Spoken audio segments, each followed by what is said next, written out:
Hello and a warm welcome to this week's Irish Angle Show in association with William Hill. If you are having a bet, do download the William Hill app. You'd never know what you might find. They've loads of different things to do with horse racing there, including a new bet builder product. Anyway, we'll start off with this week's show. I've got Johnny Ward and Paddy Flood with me. No Emma Nagle again. She's gone off to sales again, second time in 3 weeks. But anyway, they're all finishing up this time, I think, so she'll be back next week with us. Paddy, Johnny, welcome to the show. Thanks, Vinny. Thanks, Vin. Now, right, guys, we're going to start off. We've loads to go through, but we'll start off with the big one, Constitution Hill. What did you make of it, Paddy? You being an ex-jockey. Was it jockey error? Was it horse error? Where are we sitting here? Look, everyone kind of knows my opinion on Nico and Constitution Hill. I've watched this race. I've watched it live. I've watched it. I must have watched it 20 times this morning. I've watched it slow-mo. I've watched it speed up. I've analysed every other jockey in it. This is my opinion, and you can take it whatever way you want, because the whole world and its dog seems to have an opinion on it on X, and whatever you look at, everybody from the white hurdles to this, that, and the other. I personally think the horse is a Ferrari. You know, he's top class 2-miler. And if you watch the Formula One and all, even this weekend, any little twitch or turn will put that car off, and the car will slide and it won't do what its pilot expects it to do. So for me, look, we've only got to analyse 2 hurdles, which is okay. We don't have to spend all day in it. But for me, it's Nico's body shape that is probably the problem here. If you go back to every single run Constitutional Hill has had, he has done this. He has thrown himself at a hurdle. He has stepped. When he won the Supreme or the Champion, I think it might have been the Champion, he stood off outside the wings. He was a good 12 feet before the hurdle, and he got there. The one thing in the difference is Nico was going with him. He was letting him do it. He said, if you're brave enough and strong enough to get there, you can get there. Now, I can't knock Nico too much because he's after getting 2 falls off the horse. The one in Aintree is definitely Nico's fault. And something similar happened the weekend. So he's gone down to the first. And if you go back and watch lads' body positions going to a hurdle. Paul Townend is on probably the strongest horse in Ireland and England at the minute, and I'm very free horse. Before he gets to a hurdle, his arse goes into the saddle, and his hands don't move. His bum gets into the saddle, whether he's long or short. When you're teaching kids in the school, if a horse is going to come along with you, at least go with him. Because if he's going to go, the last thing you want to do is be in midair, stopping that momentum with your hands. Now, Nico went down to the first. Horse met it spot on. Nico's body weight was up, and back. We call that a negative position on a horse. So there's a negative, a positive, and a neutral. The neutral is you don't move, you don't lift your hands, you let the horse do everything. The negative is you bring your body weight back slightly, but you keep your hands down. You keep the pressure on the bit. And your positive is obviously we are lying down on his neck and squeezing him to the hurdle. So Nico goes to the first. He lifts his hands properly. He brings himself back. So he's let the horse know, I don't need you here. So the horse duly obliges, meets it spot on, jumps it perfect. The new line lands beside him. They get going a bit quicker to the second. And Nico is never going for it. So it was negative. And the last second, he dropped the bridle and he pushed down on the horse's neck. And he said, oh, if you're going to go, you can go now. And that's too late. That's way too late on a horse that has had a couple of falls. He either should have just broke that horse's jaw, not literally, obviously, lift the reins up, take him back, bring your weight back behind the horse's wither, or what he would have done 2 years ago, lie on his neck and say, go on, watch this, and ride him as if there was a cameraman watching him, and taking a picture, and you'd have that one on your mantelpiece. So Hardy Eustace was a brilliant jumper. But if you lifted your hands on him, he'd stand outside the wings and just get there as well. These real good 2-milers, they're not looking for any negativity, and I go back to Kopek the board with Paul Townend last week. Not once did that bit come out of that horse's mouth. The bit was solid up into the back of his mouth at every single jump, whether he was short, long, or spot on. There's Nico just that last second. If you go back and watch it, even slow it down, you'll see there was a bit of panic from Nico. He said, "Oh," last second, pushed his hands into the horse's neck, and the horse went, "Oh, do you want me or don't you?" And that's how you get a step, And the madness of calling him for to be retired, I just don't get it. The horse is a superstar. What's he going to do? Rot in a field somewhere? I know people will say, "Oh, if he does it again, he'll get killed."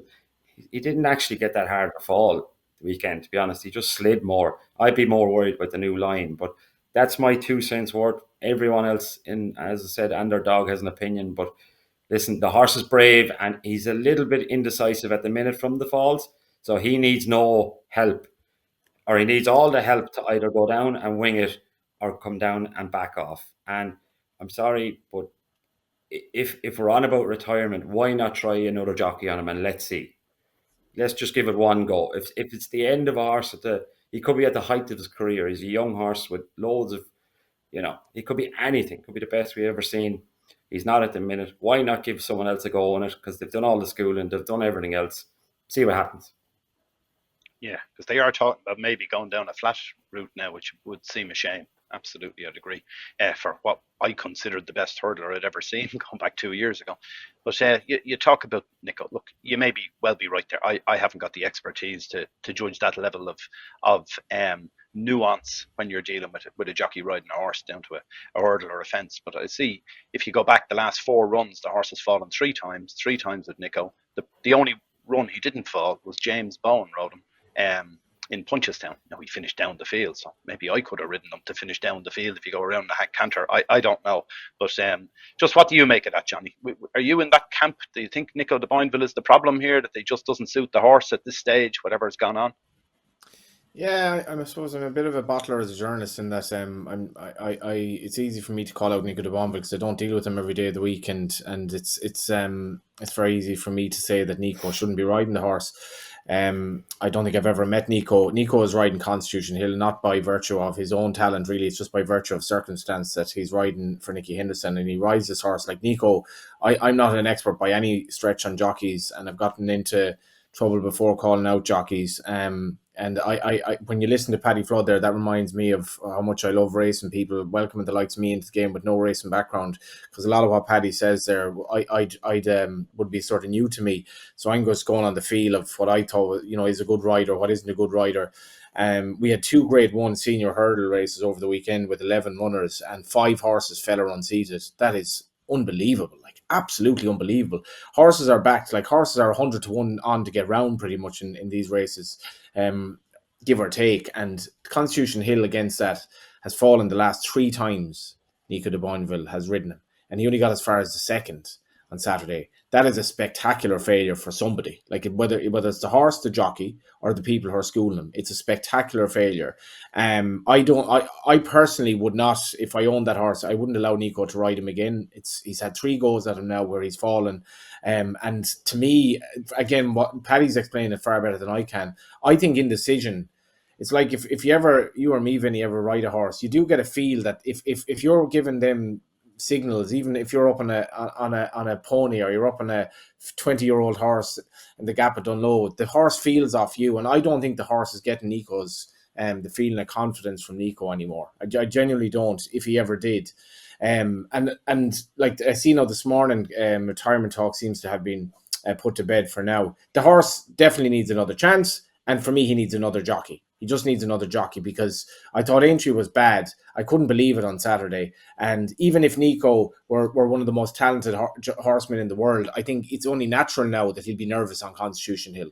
If he rode him again, how is he going to be confident on him? And the owner has no loyalty whatsoever to a jockey on this horse. He owns the horse. The horse is endangering himself running hurdle races at the moment with Nico de Boinville riding him, in my view. Well, the other thing here is just, I suppose, that not only is he endangering himself and Nico, but he's endangering everyone else in the field, ultimately, if you've got a horse that keeps falling. So, it only becomes a matter of time here. He's done it 3 times in a row in the UK. What do they do if he falls again at Christmas or in the new year, wherever he runs again, he falls again? Are they still going to let him run in Cheltenham in a champion hurdle? I wouldn't fancy having my own horse in the champion hurdle or be riding one beside him if you thought, Jesus, there's one in here is guaranteed to fall almost.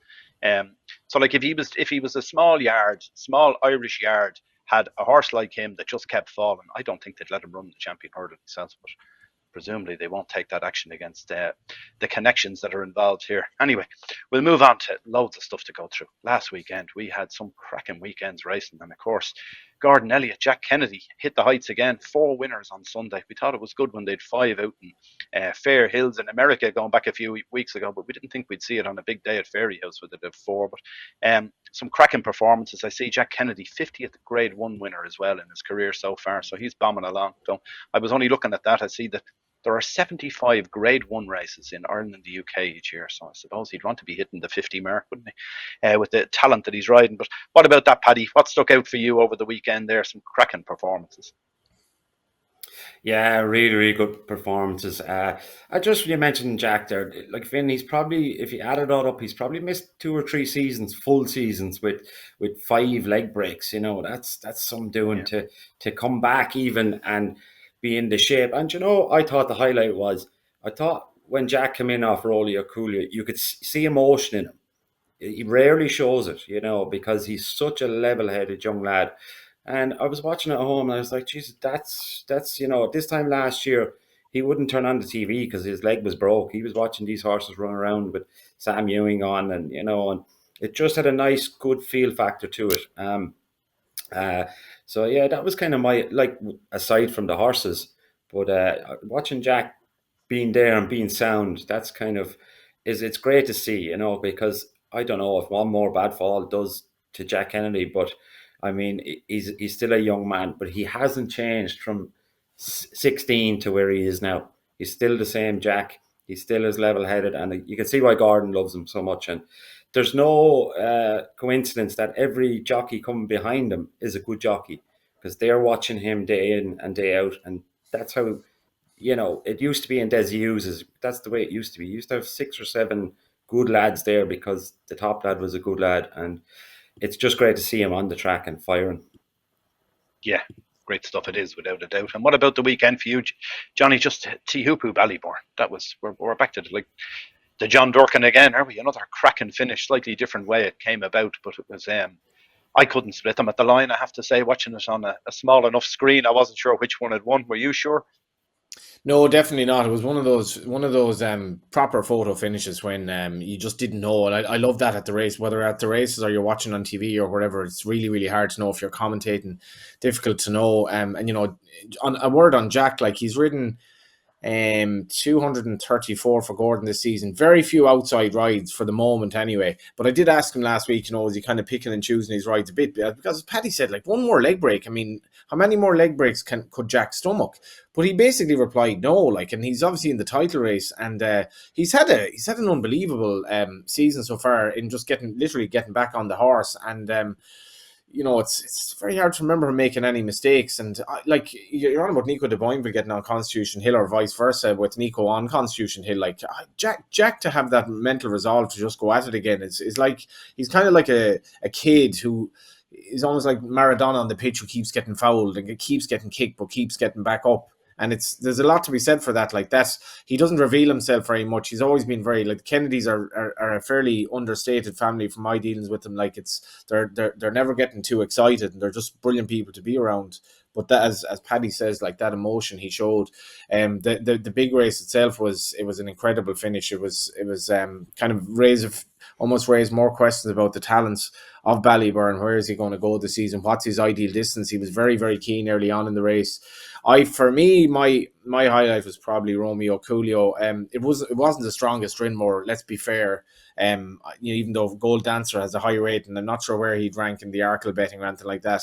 But I thought O'Coolio's jumping was pretty spectacular at times. I'd say he gave Jack a feeling that he's rarely gotten on a novice full stop, and that division looks really exceptional now. But that for me, that was kind of the highlight. I didn't think it was a particularly strong Royal Bond.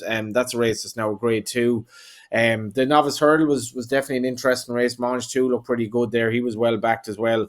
And I suppose the big two had it between themselves in the Hatton's Grace. But I thought O'Coolio was just the way he's so effortless at his fences, and it'll be intriguing to see how he gets on later on in the season. I suppose on Gordon, you mentioned the stats there. Gordon's challenge will be carrying that carrying those records. Like Noel Meade would have been a trainer who just couldn't, for years, seem to sustain his early season form right to the end of the season.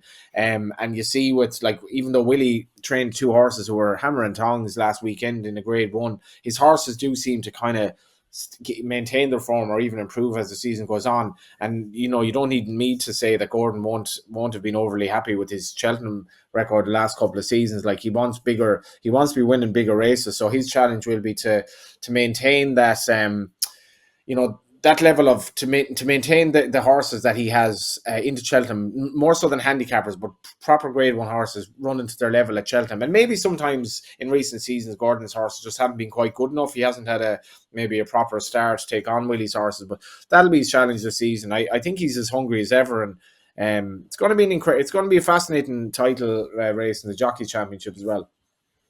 Yeah, I would like to see Gordon ease off the pedal a little bit with some of these, because he does get them out very early, doesn't he, with that down Royal meeting and everything. And they just seem to be, to me, whether they're good enough or not, they're over the top, some of them, by the time they hit Cheltenham and Punchestown and probably Aintree as well. A couple of other things from there. One thing, Paddy, I wanted to ask you was just Ballybourne.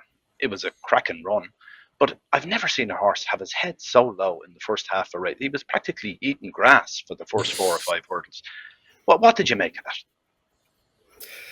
I've rode a horse like him a long time ago, an old horse called Camandagan. He was in Desi Uses. I think he won the Labrador Court around Leopardstown Christmas time. And he was a good leper. Like, to be fair, it's a strange one. If you said it to someone who never rode a horse or a racehorse, you'd think it'd be very hard to balance or very hard to gauge when their head is buried on the floor. But it's actually not. It's actually perfectly fine. You'd rather that all day than a horse's head above you, because you think he's never looking at anything in front of him. Where if their head is on the floor, at least something will catch his eye going to a hurdle or something. But I thought it was a very good run. I was very interested when Gordon said Tiupo was flat to the boards all the way, and Jordan Gainford had got the fraction spot on, that he just was able to get to him at the last, and Ballybourne was as keen. So Ballybourne going to 3, and Willie's comments after it that he wouldn't drop him in. I don't think Willie was too happy after it now with getting beat, and I think it was young Gilligan played a blinder for the Elliott stable. He kept him locked in there for as long as he could, and if he'd have let him out a bit earlier, he wins. But I wouldn't fancy riding him in 3 Mile now on the stairs. Yeah. And after it, my kind of, when we done the horse to follow and stuff, I'll be still sticking with my old horse there, Bob Ollinger at 14. I think he's a great price, because if you ride Ballybourne handier and he pulls harder and goes faster, that's just all setups for them dropped in horses. Yeah, very true. And we know that Bob Ollinger will be out the back again, no doubt. One other thing, Johnny, there is the bumper yesterday. I found that extraordinary. There were some really supposedly talented, very expensive horses running in the bumper, but there was one of Owen Griffin's in it, finished 12th, called Let's Go La Ficade, back from 50s into 9-2. On the track now, it wasn't even 50s in the morning or anything, it was 50s on track into 9-2. That must take some money. You'd wonder who backed it. What did they think they knew? And obviously, whatever they knew, it didn't transpire in the end anyway. That's very unusual, Johnny, in a race like that with such big names involved. Yeah, I mean, I don't know much about the owner, the Tinnahinch Construction Limited and Mary Theresa Wall. Are the Tinnahinch Construction Limited and Mary Theresa Wall big punters? I don't know. I slightly disagree with you, Vinny, on the money it would take. I mean, if you look at the exchange markets for even some of the big races over the weekend, like the money wagered on horse racing has collapsed. Like, it has absolutely collapsed. And there was a headline recently where there was a massive gamble, 50s in the morning into 14s on the show in a race, I think, at Dundalk. Like, that's barely a gamble at all now. The money is so bad for these races. Like, and it was funny watching some of the races over the weekend. Like, I could not get over the market for the beginner's chase on Saturday, where the big Westerner, and it was so hard to know with her, like, because I fancied her and I backed her, ended up backing her each way the way the market went, the big Westerner and her beginner's chase against Jimmy Desai, but like, she was absolutely rotten on the exchanges. You could back her, I think, at 11-8 to finish in the first 3, and it was kind of mad, but I was like, how much money is actually forcing these markets now? That bumper itself that you mentioned, Mags Mullins wouldn't have, many winners at this season or whatever, so she'd be delighted with Young Rebel, and she certainly wouldn't have many stars, Mags. She'd be delighted with Young Rebel. Young Rebel is part owned by Paddy Hogan, who's a gentleman I've met at the race a few times. And Paddy lost his son a few years ago, and he's really he always talks to me about his son, how much it's been hard for him to go back racing, and I'd imagine this gave him a massive boost. I think I met him on the street actually in Dublin lately. He's been going back to points, but he will have gotten an amazing kick out of this, and I was delighted for him and Mags to have a nice horse like that, Young Rebel. But to be honest, like you think that's a massive market move at the moment, because generally, it doesn't even happen at the racetrack. It seems to be happening on the betting exchange or in some sort of cyberspace type market. I don't think, though, it takes that much money anymore. Maybe I'm wrong. Yeah, I could see, look, certainly those morning prices or the night before prices, probably 20 quid from the right person will knock a horse in price. But you'd imagine at the track at Fairyhouse yesterday, a big crowd there, probably 30, 40 bookmakers standing up, dying to take money, dying to take bets. Okay, they might want a whole lot of 50s or 25s, but when you start getting down below 10 to 1 in a race like that, I'd say they'd want to fill their pockets. It just seemed an extraordinary one for me, from a small yard that you wouldn't expect to see a gamble from. One other thing to note from the weekend as well, Gavin Cromwell, Jesus, horses are in terrible form. I think he's had one winner from his last 100 runners, and that was on the All-Weather in Dundalk. You'd want to turn it around soon, or my anti-post bet on I know the way you're thinking won't be looking too good. All right, we'll move on to another one. The Japan Cup was held at the weekend. Calandagan winning that for the Aga Khan studs. The Aga Khan, he died in February, but my God, his horses have flown since he passed away. I'd say he would have loved to have been here for one more year to see them winning the Prix de l'Arc de Triomphe and now the Japan Cup and everything else. Johnny, you're more on the flat side of things. Generally, you have a big interest in it. How good a horse is Calandagan? He's the world's top-rated horse at the moment. Yeah, I'm definitely not an expert on global race or anything like that. But Calandagan is an incredible racehorse, because, like, you look at his sire, Glen Eagles. I think Glen Eagles has only ever had 6 Group 1 winners ever. That's not to say he's an old stallion, Glen Eagles. He's not that old, but to have like 5 Group 1 winners, and I'd say you nearly all struggle to name them. He had another one recently who beat Queenstown in Longchamp, but he's a 20 grand sire, and to have it's a strange way the racing game works, that Calandagan has now won 4 Group 1s in a row, so include Ascot again, and obviously the Japan Cup. And this is a horse who kind of looked like he was finding it hard to win a Group 1 at all, and now he's won 4 in the bounce, and just incredible kind of we have a very promising trainer here, but to be able to kind of keep this horse on the go to win a race in late November, considering the season that he's had. Like, he started off, he was second in Maidan in April. He gave him a break, but he's basically been, if you're to train a horse to win a Group 1, which he nearly did in April, so he's basically been on the go pretty much all year, give or take, and he's gone to various countries around the world, be it the Arabia to Japan to England, a couple of places in England, and he's an incredibly consistent horse.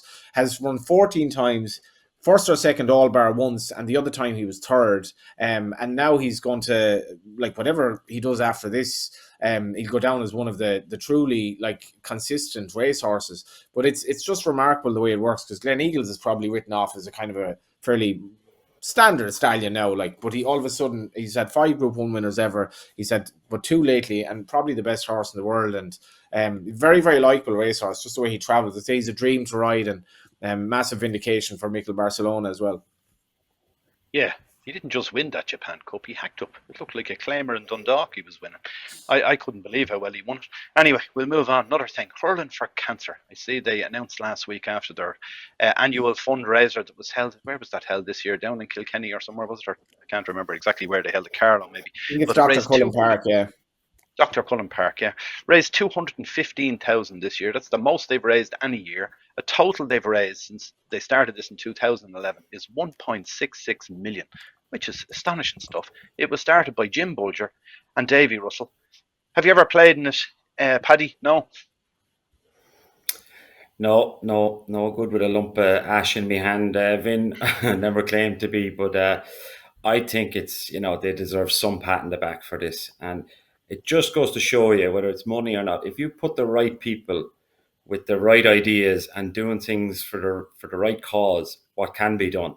Nobody wants a backhander out of this. Nobody wants to be seen as the poster boy, or nobody wants anything. It's all given, given, given. And they can pick up the phone to anybody in that sport and they'll gladly be there. And, kudos to Jim Bulger and Davy, because they have it. And it's not done. It's probably going to be every year. It's getting bigger, because it's a great spectacle. People get to interact with top sportsmen. But as I said, if every industry could, hire some people to run something like that, they probably know nothing about it. They set it up with just good intentions, and there you go. You see what comes out of it. Yeah, and to think it seems like a harebrained scheme at the beginning, didn't it? We're going to have a hurling match for charity with horse racing people against people in the hurlers. I don't know. Anyway, it's worked a treat, and it's flying, and it'll go on for many more years, hopefully. Another thing we see in the news there was in the Sunday Indo article there yesterday, that on Wednesday in the High Court, this Jim Gorman case with Luke Comer is going to be up again, and we're hearing that Luke Comer is going to have provide some transcripts of audio recordings he has of a senior executive within Coolmore saying that Jim Gorman was bribed and to dope the horses. That's the allegation that's in these recordings and the transcripts that he's going to provide. And he's also got some woman who's going to be a witness about all of this. She's obviously the one who has the recordings, I presume. What do you make of this, Johnny? It's a mess all round, but God, it's going to be fascinating to see what comes out. Yeah, I mean, I suppose you're buying the Sunday Independent now for Sunday and expecting it to be the place where racing stories are breaking on this, really, and it just hasn't been covered as much maybe by the press and racing, which is a sign of where the racing media is going as well. It's getting more squeezed every day, but the Sunday Independent has covered this. I've had strong links with Galway United, who Luke Homer has backed in recent years. Luke is an enigmatic character. I think it's fair to say if you spend 5 minutes in his company, you'd come to the same conclusion. I find all of this absolutely breathtaking in terms of the allegations. Why Coolmore would in any shape or form be worried about the Luke Homer operation is a complete mystery to me. Who this person is who allegedly, offered this to that. I don't know. It doesn't make any sense to me. I think Luke Comer is genuinely very, very peeved at his operation meeting this situation where all of these horses were doped, and I genuinely believe he had absolutely nothing to do with it. I don't have any evidence for that, but I wouldn't say he had anything to do with it whatsoever. But if what he's claiming to be true is true, I know nothing about anything. I agree with you to a large extent, but I agree one thing for definite anyway. I do think the only person I know on this land who was innocent of that doping of the horses is Luke Comer, because he couldn't have done it first off because he doesn't be in the country for more than a couple of months in the year, and he's so many other business interests and everything else. And then he goes and spends 7 million trying to clear his name. So I don't think it was him somehow. Anyway, we'll move on to the next thing I wanted to look at was the identification mix-ups. I wrote this in my blog this week about it. I'm finding this extraordinary because if you go back, whatever it is, 4 or 5 years ago, we had a case in Galway, a high-profile case where a 3-year-old of Jessica Harrington's was mistakenly run in a 2-year-old race and won it and was disqualified, and there was a big furore over it at the time. And I thought that was the end of it. But then we had Punchestown on the 13th of November. Enda Bulger, who wasn't at the meeting, sends 2 horses up to run in 2 different races, and the staff who were representing them on the day went and saddled them in the wrong races. And of course, that was found out with a second microchip scan. And I thought, okay, this is terrible. This has happened a second time, should never happen again. And then all of a sudden we find out John McConnell, it's happened to him 3 times this year alone with horses where they were mixed up with the saddles. We've 5 cases in all that I know of that took place in the last 12 months. And they only check the second scan when the horses are going into the parade ring with the saddles on at 1 in 4 race meetings due to a lack of resources, basically, the IHRB. So in theory, there could be as many as 20 cases a year of this going on. Paddy, this is insane, is it? It is insane, Vin. It's news to me, to be honest, because I've done a bit of work for the IHRB, and as I said to you before, I've done the point to points, and Jesus Christ, like we were drilled to get the second chip. Like, getting them coming into the ring, it was unforgivable if you didn't get it, So you'd go into the parade ring after them if you missed one and stop them in the parade ring and have a go at it there as well. And some horses, the French horses, get chipped a lot higher up their neck. It's nearly at the top of the bone of the skull, and you could be 10 minutes trying to find it. But you slow the race down till you find it. So doing this on the race course, I can't understand it. I mean, you don't have to be a scientist to learn how to use a chip reader. Anyone can do it.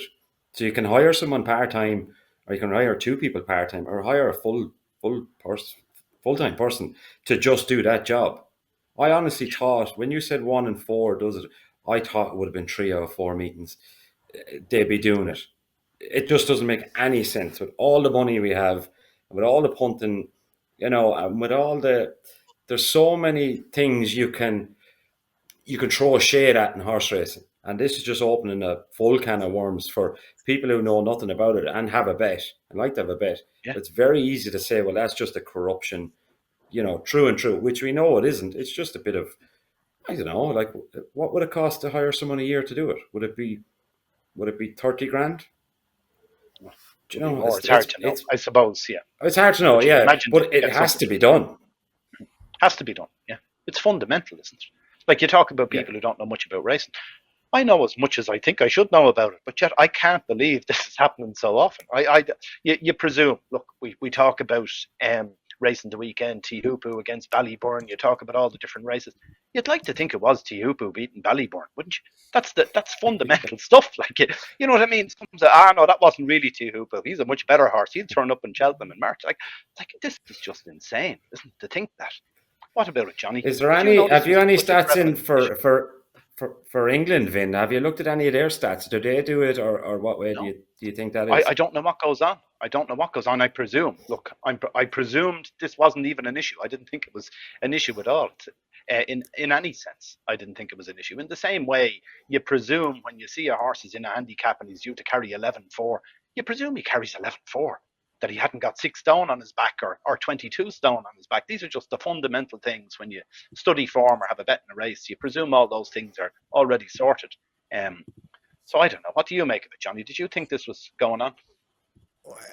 Not to the extent that it was, but as we mentioned on the podcast in recent weeks, we've had 3 sort of high profile examples of this being a mess. But like, I would encourage anyone to have a look at your blog today, and I know you've done a bit of research as well in relation to maybe getting the other side of the story. But what you say in the blog here is that IHRB staff check the identity of every horse that comes into the stable yard. At 75% of race meetings, that is the only time that the horses have their microchip scanned. That is, if and I presume you're right, that is absolutely astounding because the amount of trainers who are stretched resources wise, or certainly tell you they are, and I believe that they are in terms of staff and in terms of money and resources. This is human error is just going to happen in case like this. Staff are probably tired, they'll make mistakes, there might be inexperience, so on and so forth, and human error, and I'm sure staff aren't that easily found, so this will happen. That's staggering. Like that's absolutely staggering. It would imply to me then that the IHRB has a massive resources issue itself, but it's fine. Sure, we'll have what's the answer to this? Have more racing and another track in Tipperary is the answer. I don't know. Yeah, that was the next thing we were going to talk about, is the track in Tipperary, which I also covered in my blog. Again, I'm just not sure where this is going. It turns out that, as most people will know, the government has given the green light for HRI to go and borrow 34 million to build, and that's only for phase 1, we're told. I don't know what phase 1, phase 2, and how many phases there are in all of this, but the first phase is 34 million they're going to borrow to build an all-weather track in Tipperary, which Horse Racing Ireland owns as part of the industry. What the problem I'm having here is, should it be Horse Racing Ireland that is borrowing money, which means the sport itself is borrowing money? Whereas if you go back to Dundalk when that was built, whatever that is, to go to 20 years ago now probably, that was private money. Private investment went in, they took a chance, they built an all-weather track, and if it worked, it worked. If it didn't work, it wasn't going to affect the industry. The sport would still be there, wasn't going to affect that. But if something goes wrong with the Tipperary one, which could well happen, you never know what's coming, I suppose, down the line, the sport itself has a 34 million hole that has to be filled somewhere along the way, because they're going to have to pay back the interest on that loan for years to come and everything else. So it seems like a big risk to me. What about that, Johnny? Do you think it's a risk? Yeah, like to be honest now, I don't know enough about the maths here and the money of the situation in relation to Tipperary. I would suspect that because racing is so reliant on betting off course and betting, people betting on their phones and so on, but essentially online betting. Um, and if you look at Dundalk's turnover on a Friday evening, I understand relative to some other tracks, it's very good, right? So you can imagine that an all-weather track compared to, say, even the jumps meeting on a Wednesday or Thursday afternoon. Friday night, people are drinking. They're on their weekend. To start the weekend, they're in form. They like a bet on the all weather or whatever. Whatever they do, they like a bet on a Friday night. And I imagine Dundalk, in the context of our race courses going forward, is in a good place. And HRI believes that it can make a very strong case that there will be enough money essentially wagered on racing in Tipperary to sustain this going forward and to render the loan a good move, and things will be fine. But I thought the comment from Martin Hayden was, if I can find it here, Martin Hayden, who's the Minister for Agriculture, Food and Marine, he recently told the Oireachtas Agricultural Committee, Dundalk is a long way to have to go from Munster on a Friday night. Now, I'm not from Cork, so I'm not going to tell you that Munster is the centre of the world, or Cork or Tipperary. But that was an extraordinary comment to make. Like, what does Munster have to do with it? Like, what was the reference to the Curragh? What about all the horses who are trained in the east of the country? What about the horses who've been trained in places like Aidan McGuinness's around the east, who benefited from Dundalk being so close, and made it attractive as an owner? Because as an owner, you have to pay really, really, really expensive bills to send horses to racetracks and all of that. But like, what has Munster got to do with having sending horses to Dundalk? Is an hour from Dublin. Like, it's about an hour and a half from the Curragh. It's pretty well situated. And why do we have to have another all-weather track when everything suggests numbers are down in racing and betting turnover in general is struggling? So I just don't see the logic for, and is racing going to go to a situation where it doesn't matter if anyone is there? We're just going to have endless industry meetings with nobody at it apart from the turf club members and journalists, and not even journalists, they don't go to these meetings anymore, or people working there. So I don't see the case for yet another all-weather track in Ireland. Maybe HRI believes they can, we can do better than Dundalk. But I thought Martin Hayden's comment about, and he could be slightly out of context, what does Dundalk's proximity to Munster have to do with anything? Is Munster the centre of the world? No, but a lot of horses are trained in Munster, I suppose. We've got all the big operations down there, Joseph O'Brien, Aidan O'Brien, and so on down there. So Joseph's you in can see Leinster. why. Joseph's in Leinster, like Well, Joseph's in I Kilkenny. suppose he So, is. but Yeah, like, yeah, there are an awful lot of tracks in Leinster as well. What's wrong with Dundalk? It's an hour from Dublin. yeah. Fair enough.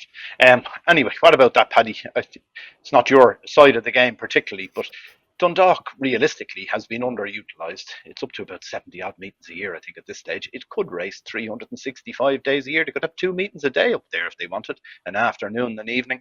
So the necessity for a second all weather track doesn't appear to be true in my mind anyway. Maybe they do need a second one in the lower half of the country. Perhaps that's some sort of a necessity, but a second all weather track, you don't need another one when you're not utilising the first one fully. Would you agree with that? Can I just come in on that, Yes, Vinny, Paddy? Just yeah. a sec, Paddy. Sorry. Just on that. This is another point I wanted to make. There are enough races, we'll say, or there are enough horses for the low grade stuff. But Jesus Christ, the amount of low grade racing at Dundalk now. Once you get into a decent bracket of horse, there's nowhere near enough. There's nowhere near enough horses to justify another all-weather track. And if you're justifying this for more 45 to 60 races, like a lot of these horses should simply not be in training. They're terribly, terribly unprofitable. They won't win races. They should not be in training. So the only bracket really where there's a demand for this is the rubbishy race and really the low grade stuff. And that's nowhere near enough justification for it. Sorry, Paddy. Well, what do you think, Paddy? Look, as I said, Finn, it's not my side.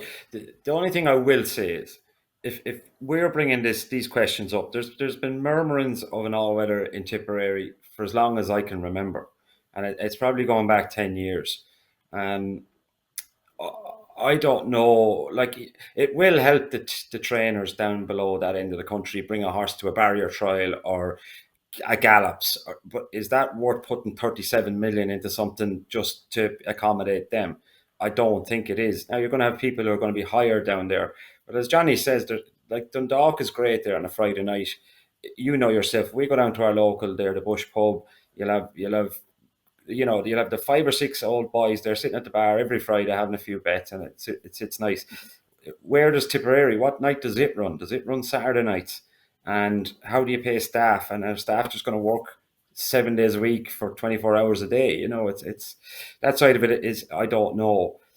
I'm hoping that we're sitting here having this discussion. I hope that they have this done and went through all the negatives and the positives outweigh that. Now, I don't know what the positives are, but you'd be hoping with that big investment and going through government and getting a loan that it's not just, Jesus, this will be good, this will look good, and we'll have more races. And there's no one has sat down and got, like you have, and said, well, if things do go bad, will they screw us? That's my 2 pence worth on it. That's fair enough. Yeah. All right, go on. We'll finish off with a horse to follow. I'll start off. I'm going to go with the one that was most impressive to me at the weekend was Romeo Coolio. I know you two guys, we did a season preview going back a few weeks ago, and you were both very sweet on Romeo Coolio. I wasn't particularly, as I just didn't think it was going to be in the class of some of the others that were in this novice chase division. But he looks right top drawer now. I know, as Johnny was saying, probably didn't beat a huge amount the other day, but the 2 horses finished second and third. One of them was a round distance, probably that the horse that won the Scottish National of Willies that Harry Cobden rode. But you're talking about horses rated 150, 153. He looked completely different class to them. So he's got to be a major contender in what looks like a really hot division this year. Whether he goes for the 2 mile trip or goes out further, I don't know. I think he could do either. He looks like a really, really good horse. What about yourself, Paddy? I'm going to go for one of Henderson's that won in Newbury at the weekend. Act of Innocence, formerly trained by Paul Nicholls. The first 2 actually were trained by Paul Nicholls. I'm not going to knock Nico de Vineville anymore. He gave him a smashing ride. He arrived there at the last 2 proper English horses now, I would say. Jumped the last a bit big, and I thought his chance was probably gone. When he balanced up and knuckled down, he was an easy winner in the end. I think he could be a very, very good horse. And I'd say the maiden he's won has been won by top-notch horses down through the years, and is always targeted that way with either Henderson or Nicholls, and nowadays Skelton's. But I thought he was really, really good and a beautiful-looking horse. Excellent. Great stuff. And Johnny, what was the one that you took out of the week? I'm going to take a horse who didn't win, but the Big Westerner is my one, and I'll go over this again. But just the betting markets on racing, it's 11:36 on a Saturday. You're kind of like it's not even afternoon yet, and you're getting ready for the weekend. And Gora Mohagat is backed into basically the same prices as or shorter than the Big Westerner in a beginner's chase. And Jacob's Ladder is basically the same price as the Big Westerner. And like it's when you're I was on a WhatsApp group saying like I fancy the Big Westerner here at the prices, but then just kept getting bigger and bigger. It's like, what's going on here? The horse was declared running in Mallow last weekend. Like, she's not unfit. Henry de Bromhead is probably as clean a trainer as you get. You can just trust his horses to be trying and running. I was like, what's going on here? And it wasn't even like Jimmy Desoy was being back, because Jimmy Desoy was weak in the market. And without getting the trumpet out here, I basically thought if the Big Westerner is beaten, it'll be Jimmy Desoy. But she sort of came back in a bit in the bet in the end. But like as I said, you were able to get about 11 days, give or take, her to basically win to place at one point. But I'm going to give her as the horse to follow. One horse I will give as well that maybe I didn't mention. I thought Anzadam, I thought he showed enough in the Fighting Fifth. An extraordinary race, a truly extraordinary race. I thought he showed enough in the Fighting Fifth to suggest he's 20-1 with the Champion Hurdle. I'd forgive him a bit on that. Like, I think he's a free going authorised, as Paddy referenced. He's going to be hard to settle in races, but he'll get better in really truly run races. I mean, that turned out to be a bit of a mess for a race, and I think 20-1 give or take for the Champion Hurdle is big going forward. But my one to take out of the weekend is the Big Westerner, who I thought jumped really, really well. Very good. Yeah, you mentioned Anzadam. The other one we didn't mention there was Golden Ace, of course. Champion Hurdle winner she is, and she goes and wins again.